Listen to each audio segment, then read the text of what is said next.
Fala, meu padrinho, beleza? Professor Cisler Herculano de Geografia, para a gente dar continuidade ao assunto sobre geologia. Você está vendo que não é nenhum bicho de sete cabeças, né? Você está vendo que dá para pegar, você está vendo que os processos são o caminho para você poder entender essa bodega toda, correto?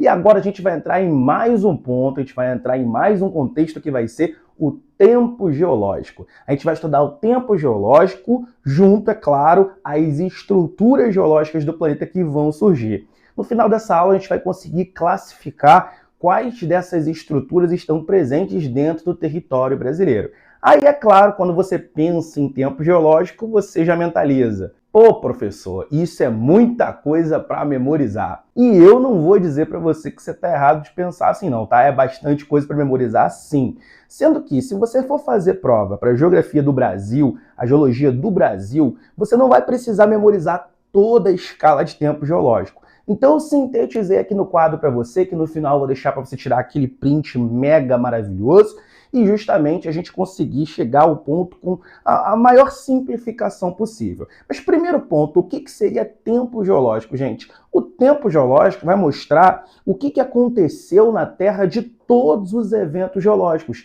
É tipo, por exemplo, a sua vida. Quando você pensa desde o dia do seu nascimento até o dia de hoje que você está me observando aqui, você teve um tempo, você teve uma escala, você teve um período, vários acontecimentos eles foram rolando até você chegar no dia de hoje. A Terra vai ser a mesma coisa.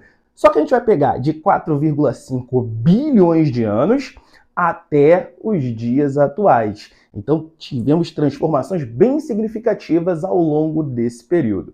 Primeira parada que eu vou colocar aqui para você é o seguinte, olha só, o tempo geológico serve para evidenciar os acontecimentos da Terra. Mas quais acontecimentos específicos, professor? Olha aqui, ó, a formação das estruturas geológicas, que a gente vai ver que a estrutura geológica é a base rochosa, tudo aquilo que está por baixo embasando o nosso relevo. A gente vai ter também a tabela geológica para poder mostrar a disposição dos recursos minerais, aonde que tem carvão, aonde que tem gás, aonde que tem petróleo, aonde que tem minério de ferro, aonde que tem ouro, evidenciar aonde que vai ter esse tipo de recursos minerais. E também serve para a gente também entender as características do relevo.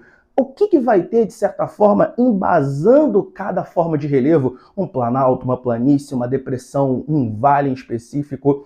O que vai estar ali por baixo? O que vai estar embasando? Qual a estrutura presente ali? Ou seja, a gente pega todo esse tempo, toda essa escala geológica, para a gente poder explicar como que nós temos no relevo tais paisagens. E, claro, o que tem por baixo ajudando a fomentar todas essas características de agora. Show de bola? Tá tranquilo? Deu para entender então a função do tempo geológico? Show! Agora vamos lá tentar entender essa bodega dessa escala aqui geológica. Olha que doideira, ó.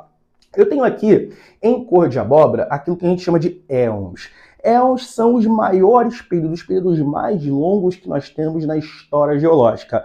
Para você memorizar, só precisa se atentar em dois éons. Olha aqui, ó, o pré-cambriano, que vai ser o éon mais antigo, e o fanerozoico, que ele vai se alternar entre o antigo e o recente. Então, quando a gente fala de éon, a gente fala daquele período mais longo. Para você poder assimilar um pouquinho, pensa que o éon é o ano, né? Ao longo do ano vai ter vários acontecimentos. Então o éon é como se fosse o período mais longo, né? Um ano específico que você vai estudar. É claro que aqui é um ano geológico, vale a pena ressaltar. Depois dos éons, nós vamos ter em verde as eras. Eras são períodos menores que estão dentro dos éons, ok? Tenta assimilar na sua cabeça que as eras é como se fossem os meses desse ano. E eu tenho aqui alguns bem importantes que a gente precisa memorizar. Eu tenho aqui dentro desse pré-cambriano, desse éon pré-cambriano, o arqueano e o proterozoico. São as eras mais antigas que nós temos no nosso tempo geológico. E dentro do fanerozoico eu vou ter três, respectivamente o paleozoico, o mesozoico e o cenozoico. Então a gente está começando a ver a escala temporal ela se formar. Eu tenho primeiramente os éons e dentro dos éons eu tenho as eras. Ou, para simplificar, eu tenho os anos e dentro dos anos eu tenho os meses desse ano. Sacou aqui a fita? Deu para entender essa lógica? Agora, terceiro ponto importante, a gente ler essa escala de tempo. A gente tem que entender que a escala de tempo vai daqui do mais antigo para o mais recente. Então, se eu te pergunto qual que é a era mais antiga, qual que você me diria? Claro, o Arqueano, que também pode ser chamado de Arqueozoico. Olha como é que tá lá, ó, mais próximo ali do período mais antigo, correto?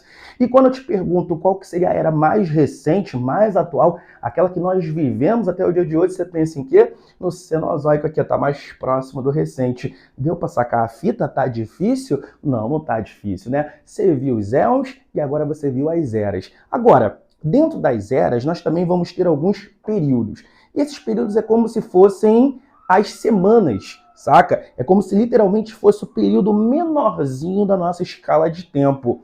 Por exemplo, aqui no Paleozoico nós vamos ter algumas, como é o caso do Ordoviciano, do Perminiano, ok? Do Devoniano, do Carbonífero. Aqui no Mesozoico eu vou ter algumas também que são importantes, como Triássico, Jurássico, Cretácico, não necessariamente nessa ordem. E aqui no Cenozoico eu tenho o Terciário e também tenho o Quaternário. Professor, por que você não colocou isso no quadro? Fica tranquilo, esses períodos menores, eles não serão tão relevantes para você que está estudando a geografia do Brasil, ok? Se você for estudar geografia geral, geografia mundo, para a prova da PrEP, aí você vai ter que dar uma atenção especial nos eventos a nível global. Mas para você que está estudando para a geografia do Brasil, eles não são tão relevantes. Os que têm relevância, eu vou estar aqui apresentando para vocês, ok? Então, nós temos aqui a primeira parte da nossa aula, que é aprender a ler esses eventos, aprender a ler esses momentos, justamente para a gente poder assimilar os acontecimentos. Show de bola? Tá tranquilo? Tá pegando a fita? Então, vamos lá, vamos ver os principais eventos. Primeiro momento que a gente vai estudar vai ser o pré-cambriano. Novamente, eu vou dizer para você, o pré-cambriano vai se subdividir entre o Arqueano e o Proterozoico. Beleza. O que aconteceu nesse período, gente? Vamos lá. A gente vai dizer que é o período de solidificação da Terra. É quando a Terra ela começa a criar aquela camada que nós chamamos, algumas aulas atrás, de crosta terrestre. É o momento que a Terra ela começa a se solidificar pouco a pouco. E se solidifica exatamente por conta das diferenças de temperatura. Do que tinha na Terra, não é uma bola de fogo muito, maravilhosa que estava aí no nosso espaço, que vai pouco a pouco se resfriando e formando a fina camada que nós chamamos de crosta terrestre. Então a marca desse momento é a solidificação da Terra. Tá comigo? Belezinha? Ok? Vamos lá. Nesse momento vão surgir os escudos cristalinos. Os escudos cristalinos, gente, vão ser a nossa primeira base, a nossa primeira estrutura geológica que nós temos no planeta. Vamos ver o que são os escudos cristalinos? Olha para cá, ó. Escudos cristalinos são estruturas geológicas de formação antiga. Gente, formação antiga por quê? Porque foi formado lá no pré-cambriano, entende? São estruturas que se formaram lá atrás e não estão atualmente em formação. Repetindo, escudos cristalinos são estruturas que já se formaram e agora não estão mais em formação. Em outras palavras, eles não estão crescendo, correto? Lembra da premissa inicial lá da nossa aula de agentes internos? Para que o relevo esteja se formando, é necessário que ele esteja nas extremidades de placas tectônicas. Então você já consegue perceber que os escudos cristalinos não estarão nessas extremidades, até porque eles já se formaram lá atrás e não estão mais em formação. Deu para sacar essa ideia? Então olha para cá, nós temos um escudo cristalino que vai ser de formação antiga, e se eu falo formação antiga, eu já tenho que associar ao pré-cambriano. Tá comigo? Tá de boa? Tá suave? Agora olha para cá. Os escudos cristalinos atualmente não estão em crescimento, mas eles estão em processo de desgaste. E quando eu falo desgaste, você também tem que lembrar da aula passada daquela tríade, Intemperismo, erosão, sedimentação, correto? Os escudos cristalinos estarão condicionados aos processos erosivos. Em outras palavras, eles perdem sedimentos. Lembra que erosão é transporte? Lembra que erosão é transporte? aula passada, deu para lembrar aquela ideia? Por que é importante se estudar cronologicamente? Então, nesse momento, os escudos cristalinos estão sofrendo um processo de desgaste e transporte. Em outras palavras, olha para cá, ó, eu tenho aqui nesse meu desenhozinho um escudo cristalino, 2 escudos cristalinos, 3 escudos cristalinos, e a água da chuva junto com o vento estão culminando com um processo de erosão. Tudo que está aqui, ó, está saindo, está se transportando, e os escudos tendem aqui, ó, a sofrer um processo de rebaixamento. Olha como é que ele está sofrendo desgaste, né? Olha como é que ele está se desgastando e se modelando pela ação dos agentes externos. Você viu isso na última aula, né? Então, você está ligado como é que tem que estudar de forma cronológica mesmo. E um outro ponto importante é que os escudos cristalinos, eles têm presenças de minerais metálicos. Como aqui está na nossa escala geológica, os minerais metálicos foram formados também nesse período, lá no pré-cambriano, no arqueano, no proterozoico, e fatalmente vão estar aí presentes, não é? Para que você possa também fazer a sua exploração mineral. Pergunta rápida, o Brasil vai ter escudos cristalinos? Claro que o Brasil vai ter escudos cristalinos. 36% do nosso território vai estar sendo dominado por escudos cristalinos. Calma, eu ainda vou botar isso no quadro para você. Aqui é só a explicação inicial. Nós teremos escudos que estão sofrendo constantemente o processo de desgaste. E o Brasil é um país que é rico demais em ferro. O Brasil é um país que tem muita riqueza em minerais metálicos, não só o ferro, mas o manganês, mas o níquel, mas o cobre, mas o ouro. A gente vai ter riqueza mineral a balde. A gente pega e faz o quê? Exporta. A gente joga para esses países desenvolvidos que carecem dessas matérias-primas e vendemos a preço de banana aí essa matéria-prima, mas eu não vou entrar nessa polêmica agora não. Show de bola? Beleza? Agora olha para cá. Também no pré-cambriano, eu vou ter um arcabouço geológico brasileiro se formando. Então, a primeira característica que nós temos que ter do Brasil é que a nossa formação geológica, ela, ó, é antiga, é lá do pré-cambriano. Foi nesse momento que o embasamento rochoso brasileiro ele se formou. Futuramente vamos falar que o relevo do Brasil tem uma formação antiga, porque já se formou e agora só está sofrendo o processo de desgaste.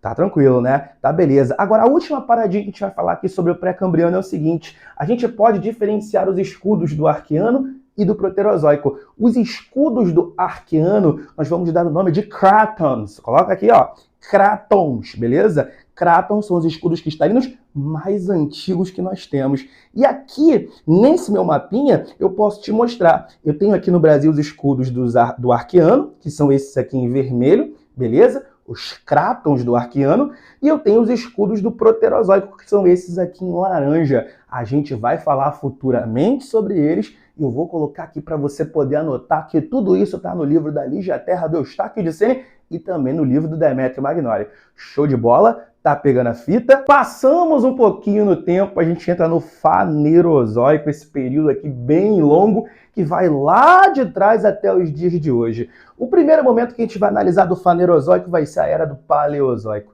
Nesse momento, nós vamos ter a formação de outras estruturas geológicas, que são as bacias sedimentares.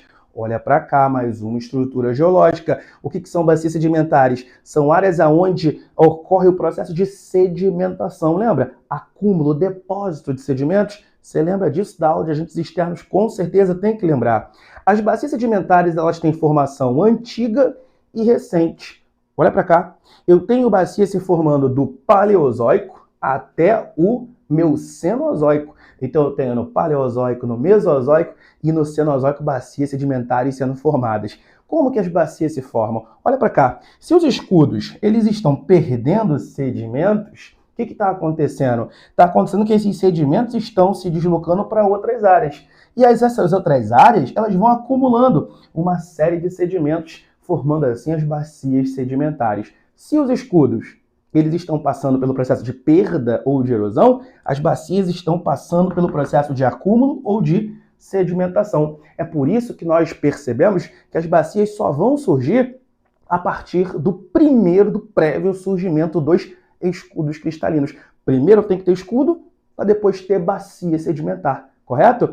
E as bacias, elas também vão estar presentes no território brasileiro e em maior proporção, em 64% do nosso território, a gente vai ter bacias sedimentares.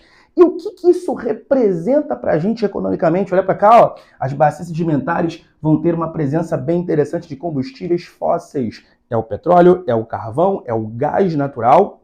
São exemplos de combustíveis fósseis que se formam a partir da deposição de sedimentos, resto de rocha, resto de vegetação, resto de animais, que vão passar por um processo de decomposição e fatalmente se transformar em todos esses recursos minerais aqui presentes no Brasil e também em grande parte do mundo. Olha para cá, as bacias sedimentares no Brasil estão aqui, ó, nessa partezinha em verde aqui, eu posso observar as minhas bacias sedimentares, mas eu também vou ter bacias sedimentares nessas partes aqui mais costeiras. A gente vai evidenciar isso muito melhor. Posteriormente, a gente vai falar um pouquinho sobre esse mapinha, ok? Agora, outros eventos do Paleozoico. Eu vou ter um processo de transgressão e regressão marinha. A transgressão e a regressão marinha vai ser a chegada do mar invadindo parte do continente e a regressão vai ser a saída do mar saindo desse continente. E isso ocorre por conta da movimentação tectônica. Nesse momento a gente tem o Pangeia, o supercontinente. Então, os continentes, as massas continentais, elas começam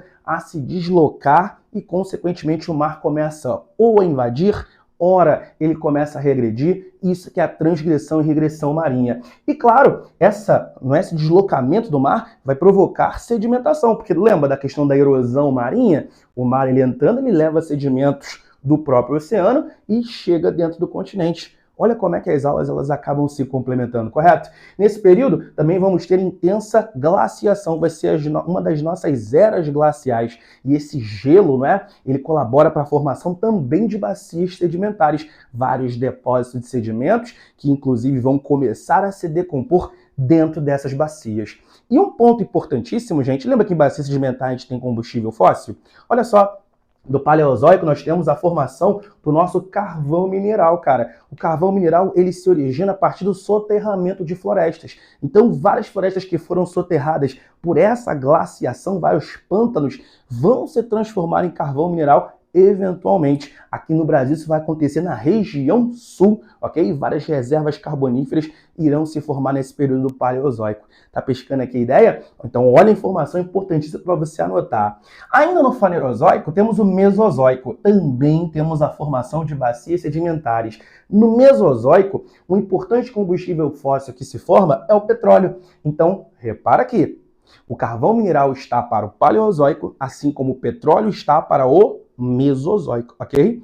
Toda aquela sedimentação do mar pela nossa transgressão marinha vai transformar vários tipos de elementos, vários tipos de bactérias, de matéria orgânica no petróleo que nós conhecemos hoje. Basicamente, tudo que tem petróleo hoje em dia já esteve ou está dentro do mar. Olha que importante. E olha só, um evento mega importante. Nós vamos ter derrames vulcânicos no Mesozoico na porção sul do Brasil. Várias fendas, fissuras vão começar a jorrar ali o magma e ele será depositado nessas áreas aqui, ó, na bacia do Paraná, que nós vamos ter aqui na porção em verde, ok? Vai ser uma das maiores evidências vulcânicas da história do mundo.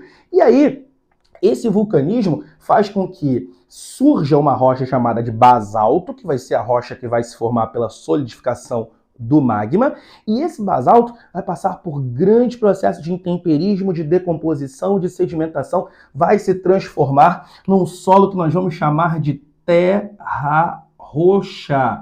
Calma, ainda teremos aula sobre solo, mas a grosso modo você já percebeu. Temos o vulcanismo, a lava vai se solidificar, virar uma rocha chamada basalto, e esse basalto, essa rocha, quando começa a se decompor, quando começa a passar por um processo de intemperismo, se transforma no solo de terra roxa por essa sedimentação. Você vai me dizer agora que não está fácil aprender isso aqui? Duvido que você não esteja conseguindo compreender essa escala geológica e esses acontecimentos que vêm ocorrendo. Mas para a gente já começar a encerrar, a gente vai falar agora do Cenozoico, que é o momento mais recente, o momento inclusive que o ser humano ele começa a aparecer no planeta Terra. O Cenozoico ele vai ser dividido no terciário e o quaternário, sendo que o terciário é o mais antigo e o quaternário é o mais recente. Lembra que a gente está falando de um período recente, tá? Mas nesse período recente, o terciário é mais antigo do que o Quaternário. A gente vai falar disso futuramente quando for chegar nas planícies brasileiras. Olha só, no Cenozoico eu tenho a formação das bacias sedimentares mais recentes do nosso planeta. As bacias sedimentares mais recentes. Por quê, professor? Porque os escudos, eles foram perdendo sedimentos desde lá de trás até os dias de hoje. Eles continuam sofrendo o processo de desgaste. Então, as bacias sedimentares mais recentes se formam nesse momento. Mas o destaque que nós temos que dar para o Cenozoico é a formação dos dobramentos modernos, a nossa terceira estrutura geológica que temos no planeta. O que são dobramentos modernos, você me pergunta? São estruturas geológicas de formação recente. E se eu falo que a formação é recente, é claro que eu estou falando do Cenozoico. Olha só, os dobramentos modernos são a estrutura geológica que, hoje em dia, na composição atual das nossas placas tectônicas, estão em processo de formação. Em outras palavras, eles estão constantemente crescendo, evoluindo de tamanho. Olha que importante. Olha só, os dobramentos modernos, eles estão crescendo e também são sujeitos aos processos de erosão, os processos de perda, os processos erosivos, assim como os escudos. Mas a diferença é que os escudos só estão se desgastando. Já os dobramentos modernos, eles estão ainda em formação. Olha só, eles estão nos limites entre placas tectônicas, naquele lugar onde acontece a orogênese, o movimento horizontal das placas, o movimento orogenético. Exemplos de dobramentos modernos, gente: os Andes, o Himalaia, a dorsal atlântica ou mesoatlântica, que são exemplos de grandes cordilheiras e grandes cadeias montanhosas. E é aí que eu vou te perguntar: no Brasil vai ter dobramentos modernos? Não teremos dobramentos modernos no Brasil. E justificamos isso por conta exatamente que o Brasil não está nessas áreas de limites orogenéticos. O Brasil está posicionado no centro da placa sul-americana. A gente falou disso na nossa primeira aula sobre agentes internos do nosso relevo. Deu para sacar essa ideia? Então, aqui das três estruturas geológicas, a única que não tem no território brasileiro serão os dobramentos modernos, meu padrinho. Tá fácil, né? Tá fácil, né? Pescou essa ideia, né? Outros eventos, aqui no Brasil temos a formação das planícies aluviais, que são planícies de sedimentação. Se você olhar a aula passada que eu falei de erosão fluvial, eu vou falar que o rio forma essas planícies aluviais. Dois exemplos: a planície amazônica, a maior planície do Brasil, que vai ser a planície do Pantanal, e também vamos ter o soerguimento da Serra do Mar. Esse soerguimento não vem a ser um movimento orogenético, mas sim epirogenético. Dá uma olhada na aula sobre agentes internos, aquele movimento vertical que ocorre no centro das placas tectônicas, lembra disso? Nós vamos ter a Serra do Mar, Serra da Mantiqueira e o afundamento ou rebaixamento do Vale do Paraíba. Pô, mano, de boa mesmo. Tá difícil para você pegar essa fita? Deu para sacar essa aula? Espero que você tenha entendido. Vou deixar o quadro aqui para você poder tirar um print e na próxima nós já vamos entrar no relevo brasileiro. Tamo junto, grande abraço.